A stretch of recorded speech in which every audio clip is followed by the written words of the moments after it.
Hi, my name is Rich King. For those of you that don't know me, I was one of the founders of Rosna Corporation and a lead developer of their Mechanica product.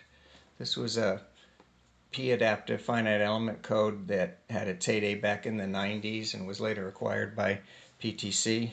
We like to think that we gave the industry a nudge in the direction of ease of use with that product. More recently, I've been working on stressRefine, which is a lightweight and fast accessory for calculating accurate stresses. In developing this, I had to investigate three questions. The first was, can p-adaptive analysis get accurate results using conventional FEA meshes? In the past, p-adaptivity has used special measures such as the AutoGem mesher that we had in Mechanica. But can it work with conventional FEA meshes? I had to look into that. And if that works, can you use it to automatically extract more accurate stresses from existing models? And can that be done quickly on large models without taking a lot of runtime by using local analysis of local regions? And the answer to all these questions turned out to be yes, which was the basis of my stressRefine product. You can see a lot more details about it on my website.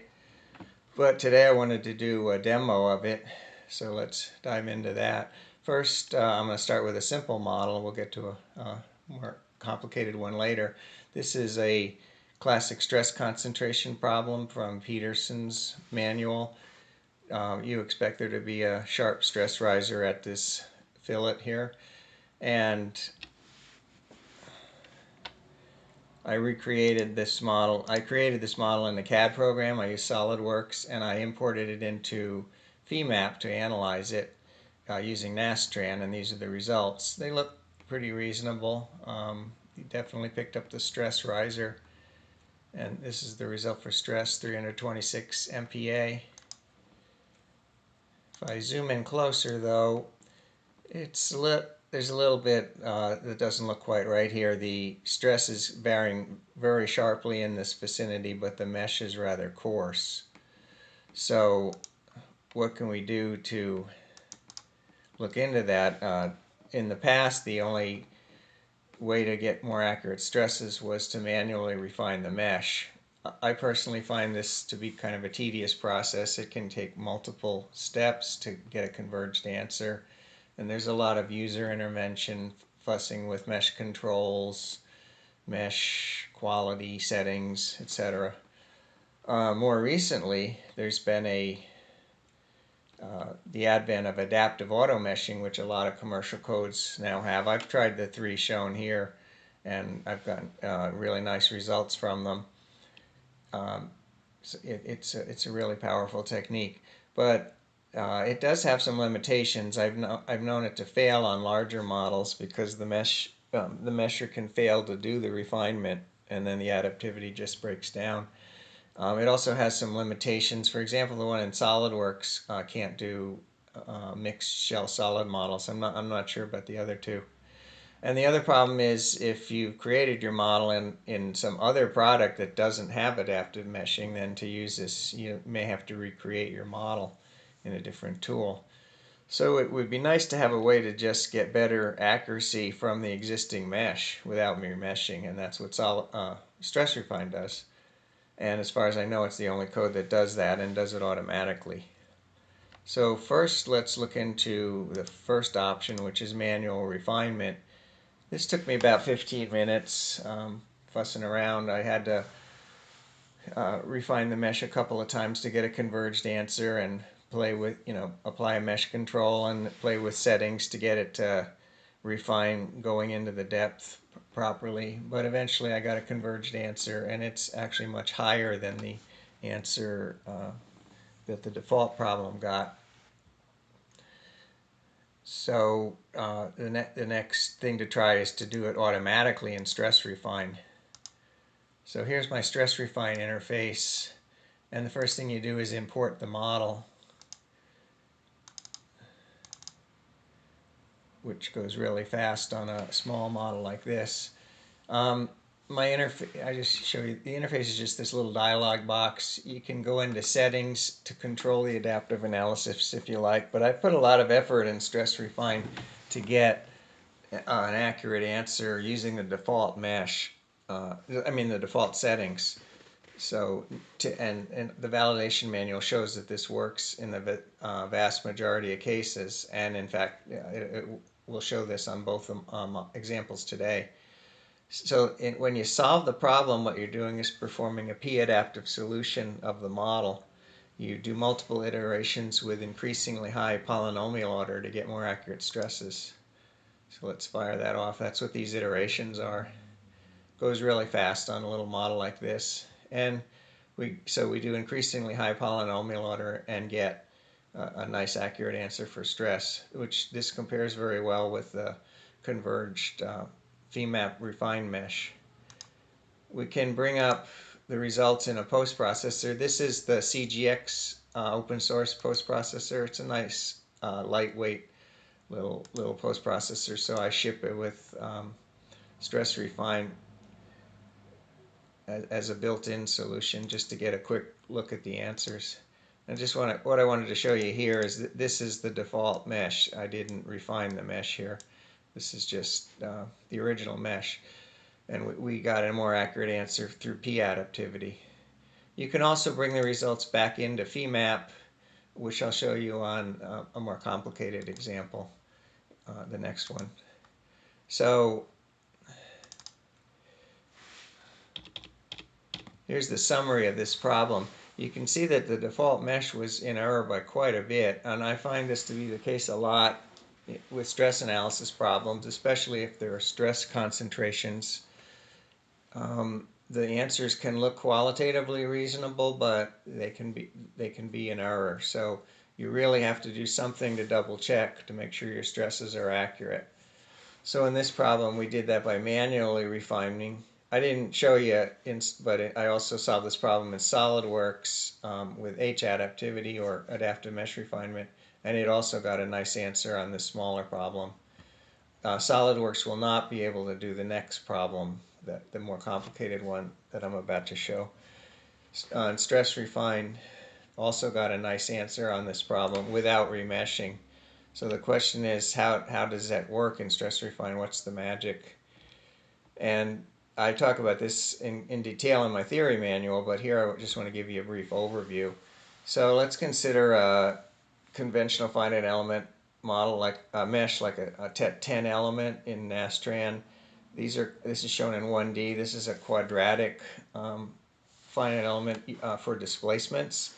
Stresses are related to the derivatives of displacement, so that means they vary linearly within an element.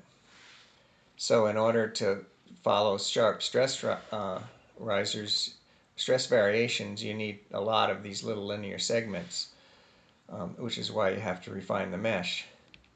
Alternatively, you can use more powerful elements, which the technology for these was developed by Professors Szabo and Babushka back in the late 80s. And these use higher order polynomials. They remain robust and numerically well conditioned up to very high polynomial order, like 8 or more. And that means that the stresses can handle very rapid variations within a single element. So if we go back to our fillet problem, where we're trying to capture this rapid variation here, if we want to do that with these linear segments, obviously we're going to need a lot more of them, so that's why we refine. If we want to do it with p-adaptivity, however, we can capture it with the existing mesh, because we can do it with rapid variation with more powerful elements. So stressRefine does p elements and an automatic adaptive analysis. It automatically figures out where more polynomials are needed to reduce the stress error. What it also does is, which we'll see in a more complicated example, is it can analyze local regions by automatically extracting them. And that's the technology behind that's shown here. This is a portion of a large part model, and we have a stress concentration in this vicinity. We want to analyze that in a local region. So this is called breakout modeling. We break out this local region, and at the interface to it, we apply the displacements from the existing FEA solution, which is also called the global model. This is sometimes also called global local analysis. This technology's been around a long time. I remember seeing it in ANSYS way back, at least 30 years ago. But up till now, it's the user's responsibility to create the breakout model, and you also have to refine it yourself to get an accurate answer. So instead, we're going to use p-adaptivity to do the breakout analysis more accurately, and we're going to extract it automatically. I show here doing this on an assembly. You can also just get a single part out of an assembly and then just apply the interface conditions at the interface between that part and the rest of the model. So that's how stressRefine gets accurate results on much larger models, which we'll look at next. All right. Okay, so the next model is this is multiple material testing machines. This goes back to what I used to do when I worked at the Bureau of Standards. The blue parts are modeled with solids, 10-node TETs, and the white parts are modeled with quad 4 shells. SolidWorks H-adaptivity will not work on this model because it's a mixed shell-solid model. This is a 30-part assembly with a couple 100,000 elements, and you can see that I'm getting a little ahead of myself here, but when the default solution didn't take too long to run, but when we refine the mesh, it actually gets quite a bit slower. So now we'll recreate this model in FEMAP. Again, I made the model in my CAD program. I use SolidWorks. Import it to FEMAP. FEMAP automatically creates connections among all these parts. Like there's pins between the specimens and the clevises around them, etc., and between the shells and the solids. So that's a very nice feature. These are basically glued contacts. They're referred to as B-surfs in Nastran.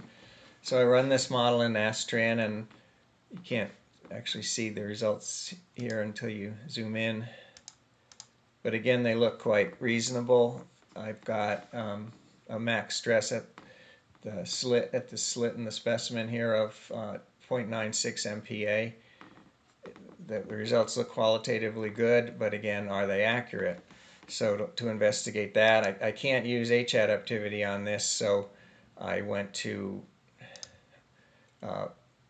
manual mesh refinement, and I just remeshed in the vicinity of all the specimens, leaving the rest of the mesh alone. And we'll zoom in on that. And now we get an answer that's about 20% higher, and this is a converged result from a much finer mesh. This took me about half an hour. I had to again try a few times to get the mesh fine enough to get an accurate result, and also the solution time was getting a lot higher. This converged result took 10.5 minutes, which is about 4 times longer than the default solution took, even though we only refined part of the model. So now the other option is to go back to the default model. Instead of spending half an hour fussing with it, why not just get a more accurate answer using stressRefine automatically? So to do that, we'll pull this model into stressRefine. This takes a little bit longer because it's a bigger model, but it's still just a couple of seconds.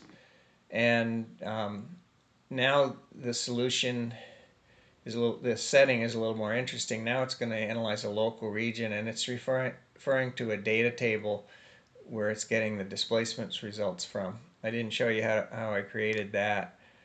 That's a real easy thing to do in FEMAP and other post processors. You can just box select in the vicinity that you're interested in this case around one of the specimens, and the displacement results end up in a table, which you can then save to a file, and that file was picked up. That's the file shown here. It's a comma separated value file, like an Excel file that was picked up in stressRefine. So now we'll solve that problem p-adaptively. And the first box showed it the time it took, just like a second, to break out the model.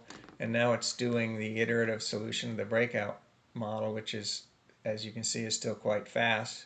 So this just took a few seconds. The total time of translation and solution was 7 seconds. The total time was 14. That's versus half an hour of fussing around and doing it manually. So now I can look at the results in the little built-in post processor.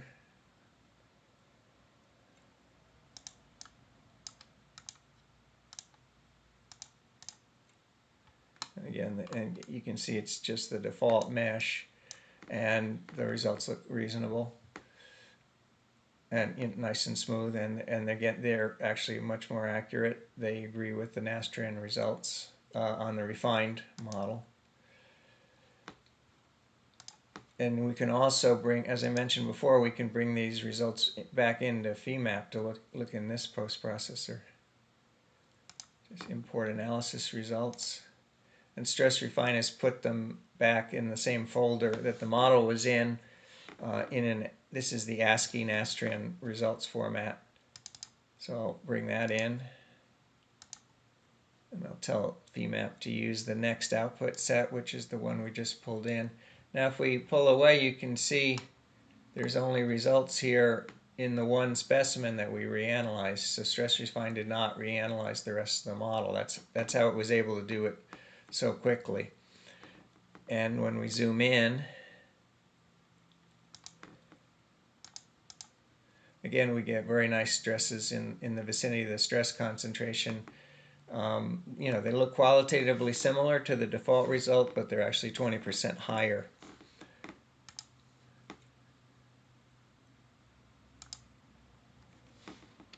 So if we go back to a summary of this model, it turns out the default solution in this case was off by 20%. It took me half an hour, but I was able to get a manually refined result that was converged that's 20% higher. I was unable to do adaptive mesh refinement on this model because it's shells and solids, but I was able to get an answer with stressRefine just in a matter of seconds automatically, and it agrees quite nicely with the Nastran result.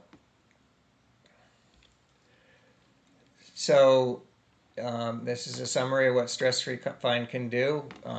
You can get more accurate stresses automatically and very fast, even on very large models.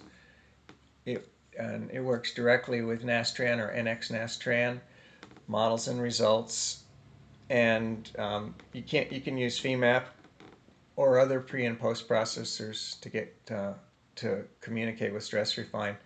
There's more information about it on my website, and there's a detailed validation manual there, a theory manual, and all the sample files for the validation problems and the ones in this demo are on my website.